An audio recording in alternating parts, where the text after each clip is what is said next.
I watched him make the mistake on a Tuesday afternoon in a mall food court in Manila.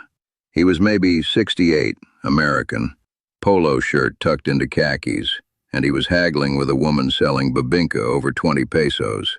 That's 35 cents. His Filipino wife, probably 30 years younger, stood 3 feet back with her eyes on the floor, and you could see she wanted to disappear. The vendor finally gave in, exhausted, and he walked away grinning like he'd won something. His wife followed in silence, and I thought, there it is. That's the mistake that's going to ruin everything. I'm Robert. I'm 71 years old, and I've been living in the Philippines for 12 years. I've seen hundreds of American retirees come through here.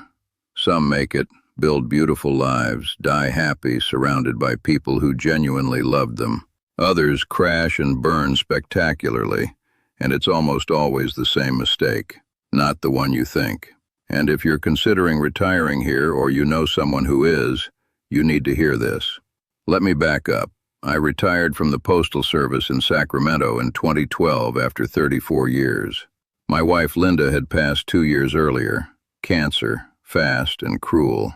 My daughter lived in Portland with her own family, and my son was overseas in the Air Force.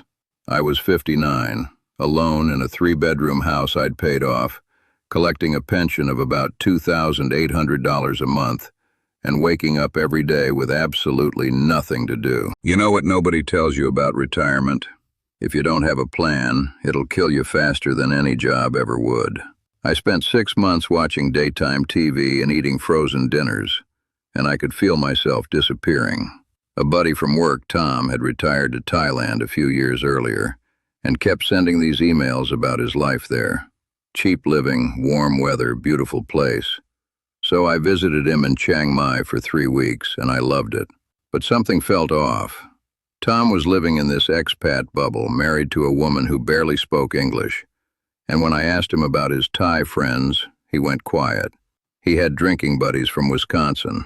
That was it. On the flight back, I sat next to a guy from Minnesota who'd been living in the Philippines for a decade. We got to talking, and he said something that stuck. Thailand's beautiful, but the Philippines is the only place in Asia where you can actually become part of the community. Everyone speaks English. They're used to Americans, and if you're respectful, they'll treat you like family. 3 months later, I was on a plane to Manila. I'm not going to lie, those first weeks were rough. I'd rented a condo in Makati, expensive by Philippine standards at $800 a month, and I was doing the typical retiree thing. Nice place, air conditioning running 24/7, eating at expat restaurants, hanging out at bars where Americans complained about the traffic and the heat. I was spending about $2,200 a month and feeling just as lonely as I'd been in Sacramento, except now I was sweating.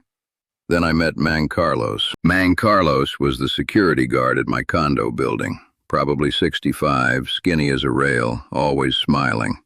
Every morning he'd greet me with, "Good morning, sir," and we'd chat for a minute, just small talk, weather, traffic, basketball. He loved the Lakers because of Kobe. One day he asked where I was from, what I did, why I'd come here, and I gave him the honest answer. I was lonely back home, thought maybe I'd be less lonely here. He nodded like he understood completely. Then he said, "Sir, you are living like a guest. You need to live like a neighbor." I asked him what he meant. "You stay inside, eat expensive food, talk only to foreigners. You are in the Philippines, but you are not with Filipinos. That is why you are lonely." He invited me to his birthday party that weekend. His house was in Pasay, a 45-minute jeepney ride from my condo. I almost didn't go, felt weird like I was imposing, but something told me to show up. His house was tiny, concrete walls, tin roof, maybe 500 square feet for him, his wife, his daughter, and 2 grandkids. There were 40 people crammed in there, his whole extended family, neighbors, friends. They'd set up tables in the street, strung lights, hired a guy with a karaoke machine. I showed up with a cake and a bottle of whiskey, and Mang Carlos introduced me to everyone like I was someone important. "This is Sir Robert from America. He is my friend." They sat me at the head table, wouldn't let me get my own food, kept filling my plate and my glass. I tried to pay for something, anything. and Mang Carlos actually looked hurt. "Sir, you are my guest. This is my honor." I stayed until midnight. I sang Sweet Caroline on karaoke, danced badly to Filipino music, and had more genuine conversations than I'd had in 6 months. When I left, Mang Carlos walked me to the main road to catch a cab, and he said, "Sir Robert, you are always welcome here. You are family now." I went home that night and couldn't sleep, because I realized I'd been doing everything wrong. Here's the mistake, and pay attention because this is the whole thing. American retirees come to the Philippines thinking they're supposed to stay American. They live in expat bubbles, eat at American restaurants, only befriend other foreigners, and treat Filipinos like service providers. Polite, sure, generous sometimes, but always from a distance. Always the rich foreigner being nice to the locals. And they wonder why they're still lonely. The ones who thrive here, the ones who build real lives, are the ones who let themselves become part of the community, not as a foreigner who lives here, as a neighbor who happens to be foreign. That shift, that mindset change is everything. After Mang Carlos's party, I started changing how I lived. I moved out of Makati, found a place in Parañaque for $350 a month. Not fancy, but decent. 2 bedrooms, small balcony. Mostly Filipino families in the building. I started eating where locals ate. Carinderias, the little family-run spots where you point at what you want and it costs $1. The food was better and I started recognizing faces. The woman who ran the place near my apartment, Aling Nena, started saving me extra rice without asking.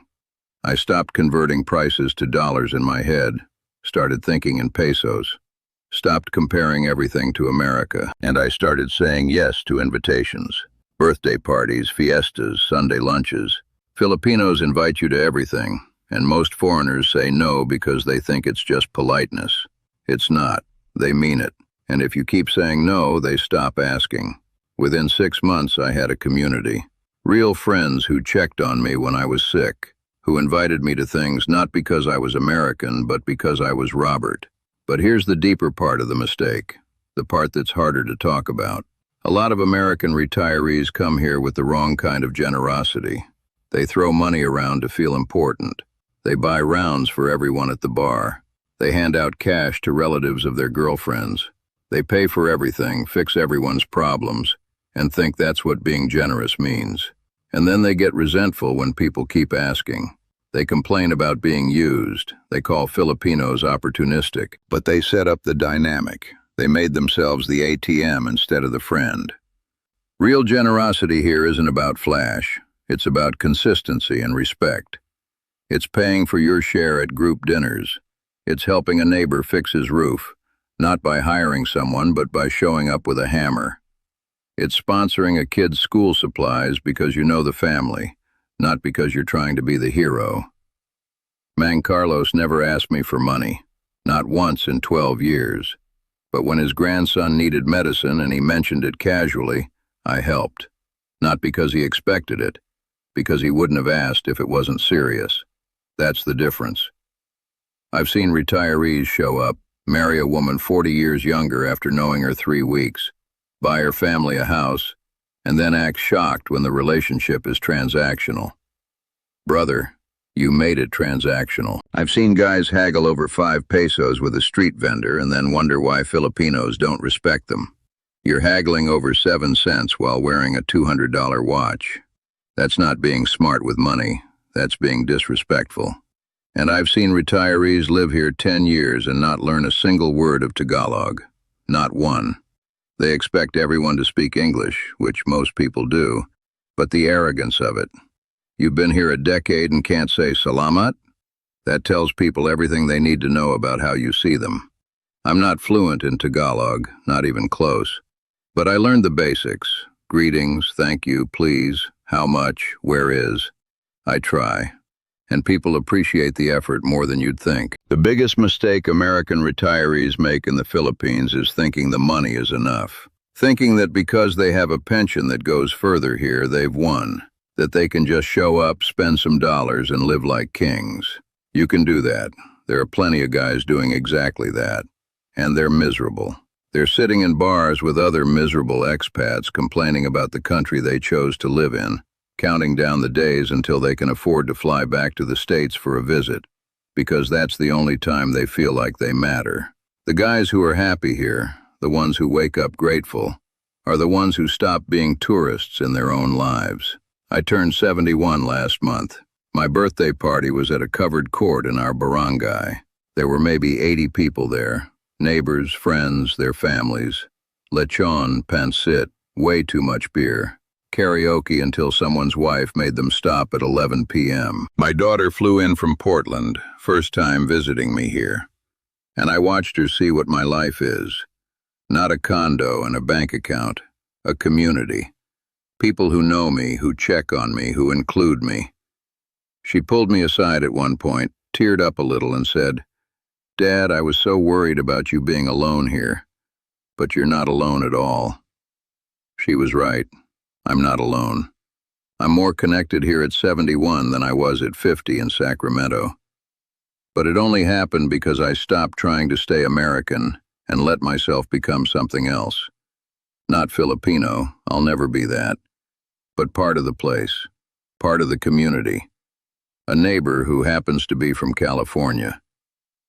If you're thinking about retiring here, or you're already here and feeling like something's not working, ask yourself, are you living like a guest or like a neighbor? Because the Philippines will let you do either. It'll take your money either way, but only one of those paths leads to the life you're actually looking for. The mistake isn't coming here. The mistake is coming here and staying separate, and I see it every single day. Before we wrap up, I want to point you towards something that might help. There's a book called Everything I Learned Living Abroad that goes deep into not just the practical side of this life, visas, costs, healthcare, but the emotional and cultural side too. The stuff nobody tells you until you've already made the mistakes. It's not my book, but I wish I'd had it 12 years ago. Would have saved me a lot of fumbling around.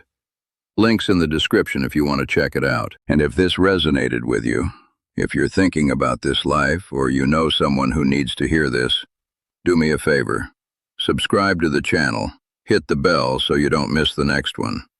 I've got more stories, more lessons, and I promise I'll keep it real. No sugarcoating, no selling you a fantasy. Just the truth from someone who's actually living it. All right, that's it from me. Salamat for watching. Take care of yourselves out there, and remember, wherever you go, don't just visit, belong.